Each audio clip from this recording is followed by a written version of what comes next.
अस्सलाम वालेकुम, वेलकम।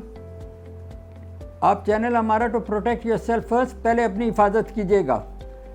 आप सारी दुनिया के लिए काम करते रहते हैं, लेकिन अपने लिए आप लोगों को जब रिक्वेस्ट की जाए कि आधा घंटा एक्सरसाइज कर लीजिएगा तो आप कहते हैं जी हमारे पास तो बिल्कुल टाइम नहीं है।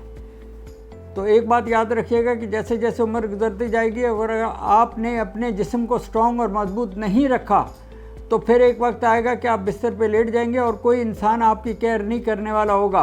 सारी दुनिया में आप सबका ख्याल करते रहे हैं, लेकिन जब आपकी बारी आएगी तो कोई सलाम भी नहीं देने आया करेगा। तो इसलिए इंसान को अल्लाह ताला ने इस तरह बनाया है कि जैसे आप अपने दादा को याद करें, परदादा को याद करें या नानी नाना को याद करें कि कितने मजबूत और स्ट्रॉन्ग थे, आप इसी तरह मजबूत और स्ट्रॉन्ग हो सकते हैं। मैं आहिस्ता आहिस्ता हर चैनल पे आपको कुछ ना कुछ एक एक जॉइंट का बताता जाऊंगा।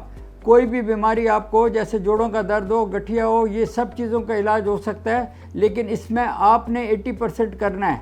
24 घंटे आप दूसरों के लिए काम करते रहते हैं, कम से कम आधा घंटा आपको अपने लिए निकालना पड़ेगा, जिसकी वजह से आप अपनी मशीन को मजबूत और तगड़ा कर लें। मशीनों तो आपका नाम लिया है ना, तो इंसानी जिस्म को आप मजबूत करें।